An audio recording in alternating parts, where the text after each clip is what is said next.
Cette semaine, dans Series, on va parler réinsertion avec Rectify, le Far West et le fonds de commerce pour le parc d'attractions Westworld. On va voir l'histoire avec un grand H, d'un autre œil avec Point de repère. Direction la Suède avec Olivier Bibas, le producteur de la série Canal+, Jour polaire. Et on va découvrir si Jérôme va réussir à choper dans la web-série Fail. Ça y est, je me suis enfin débarrassé du gardien de la crypte et j'ai repris les choses en main pour cette hot news de novembre. Sans blague. Allez, on commence avec une bonne et une mauvaise nouvelle. Pour la bonne, on va vous parler enfin, je dirais, de Rectify. Alors Rectify, c'est une série confidentielle qui a réalisé un quasi sans faute. Mais pour la mauvaise, elle va s'arrêter après sa 4e saison, actuellement en cours de diffusion. Daniel Holden, 37 ans, sort de prison après avoir purgé une peine de 18 ans pour le viol et le meurtre de sa petite amie de l'époque. Condamné à mort, il est finalement disculpé grâce à des analyses ADN. Il va devoir reconstruire sa vie en retournant dans sa ville natale, mais c'est très compliqué. Mais imaginez-vous, vous passez 18 ans derrière les barreaux, le monde a changé, votre famille a explosé et on vous croit encore coupable. C'est pas simple, hein.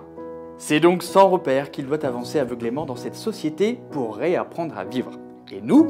Eh bien nous, on ne sait pas au final. On ne sait pas s'il a tué et violé sa petite amie de l'époque. Mais comme on le côtoie au quotidien avec ses doutes et la méchanceté qu'il peut subir, on finit par s'identifier à lui et être ému par ce personnage. Et c'est très perturbant, car le doute subsiste et les flashbacks viennent l'entretenir. Aden Young, l'acteur principal, est une vraie révélation, une palette d'émotions à lui tout seul, mais la distribution entière mérite également des applaudissements. Chaque personnage est écrit avec soin et les interactions offrent des moments bouleversants. Ah ça, on la regrettera cette série, elle et ses longs silences qui en disent beaucoup. I didn't think it would end this way. On vous prévient, avec cette série, votre salon va devenir un vrai océan de larmes. Sundance Channel US diffuse donc les 8 épisodes de la 4e et dernière saison, et pour les retardataires, eh bien les premières saisons sont diffusées sur Netflix. Alors l'événement de ce début de saison dans le milieu des séries, c'est Westworld, la série produite par J.J. Abrams et adaptée d'un roman de Michael Crichton. Alors les premières diffusions datent de début octobre et déjà, les audiences s'envolent. Eh oh, eh oh, eh oh, il y a du monde là-haut, là-haut, là-haut. Faisant donc de cette série un véritable phénomène. Mais vaut-elle vraiment le coup ? Westworld est en fait un parc d'attractions dernier cri permettant à de riches visiteurs de revivre l'époque du Far West avec tout ce que cela comporte de sensations fortes, d'expériences hors du commun et d'aventures. Les visiteurs sont entourés de figurants qui sont en réalité des robots humanoïdes particulièrement ressemblants. Oh dis donc, c'est bien réalisé, hein?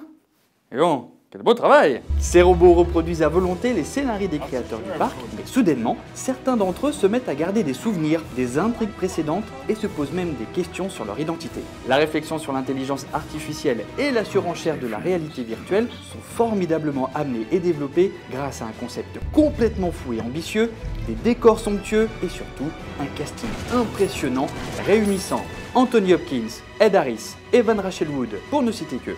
Mais après 5 épisodes au moment où on enregistre cette émission, il reste difficile de s'identifier à ces humanoïdes alors que l'émotion est censée venir en grande partie d'eux.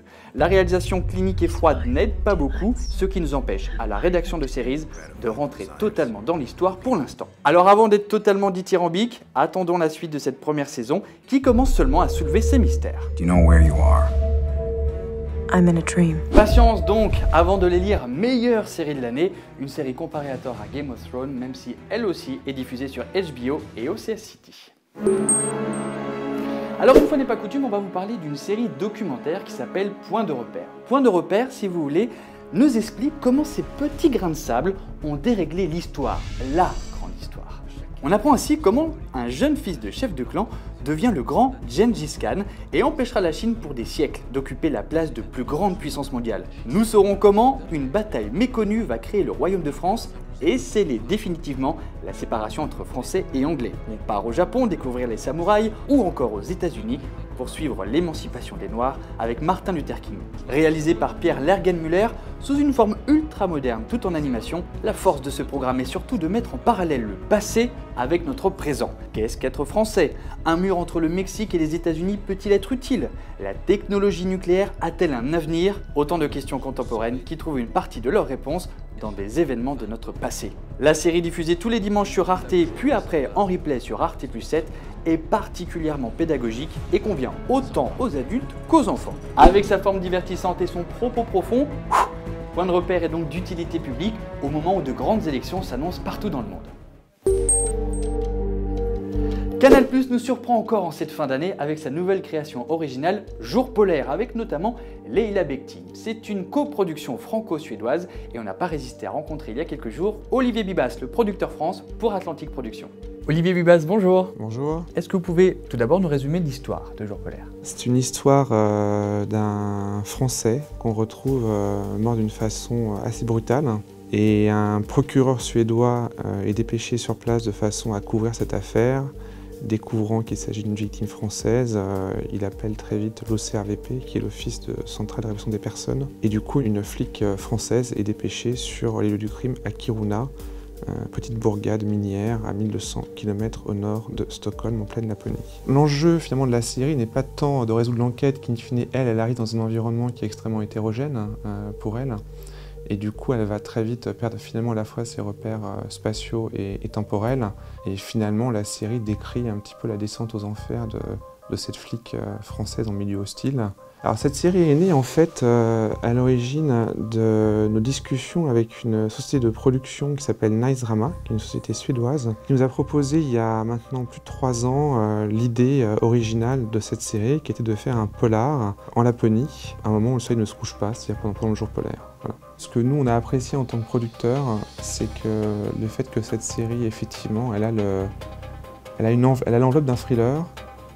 Et en même temps, elle parle d'autre chose que d'un thriller.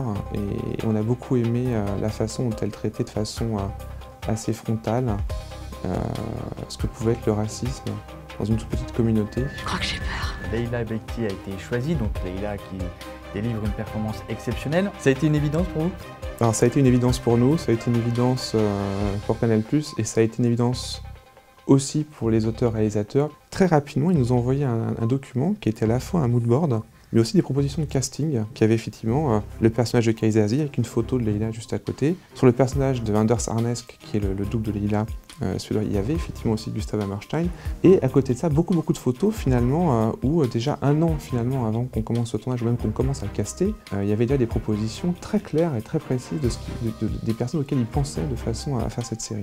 En tout cas, merci beaucoup Olivier Bibas d'être intervenu pour nous parler de Jour polaire qui est donc diffusé sur Canal+. C'est une création originale. Et maintenant dans Series, on termine l'émission avec une web-série.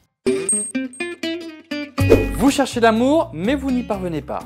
N'ayez crainte, vous n'êtes pas les seuls, regardez Jérôme par exemple. Répète-moi ça, si j'ai bien entendu, je t'épouse direct. C'est vrai, tu ferais ça?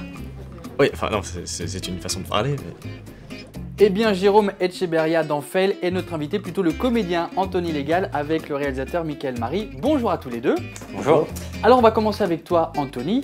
Pourquoi as-tu envie d'évoquer le speed dating? En fait, l'idée de Fail, c'est surtout la malchance de Jérôme. C'est un type qui participe à une énorme soirée speed dating et chacun de ses rendez-vous est une catastrophe. Donc c'est ça le propos de la série. Et en fait, le speed dating, c'est un contexte génial pour ça, c'est un super terrain de jeu puisque c'est des rencontres rapides, il faut que ce soit efficace, efficace et drôle rapidement. Du coup, ça s'est imposé à moi naturellement. Mais quand est-ce qu'on baise?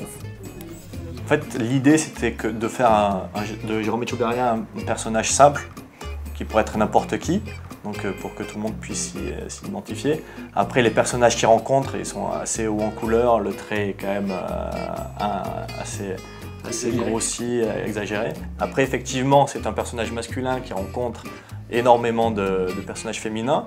Bon, ça aurait pu très bien être à l'inverse, donc c'est pas des défauts féminins, on n'a rien contre les femmes, bien au contraire, même je pense qu'elles sont mises en valeur de par la qualité des comédiennes qui jouent à la perfection ces personnages avec beaucoup d'autodérision.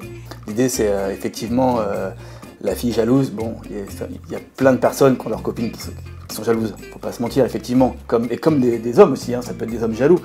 Et du coup, Anthony a juste poussé au maximum la jalousie. Effectivement, il ne faut pas prendre ça au premier degré.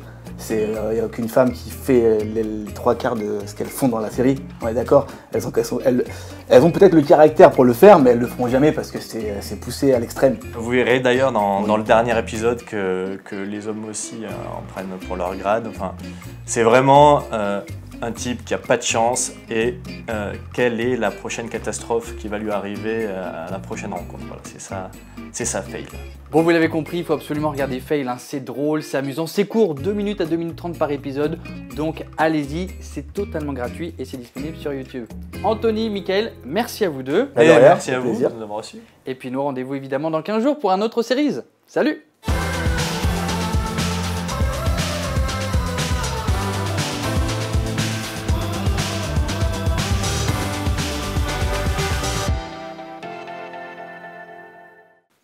Oh dis donc! Mais c'est qu'on dirait du vrai? Quel beau travail!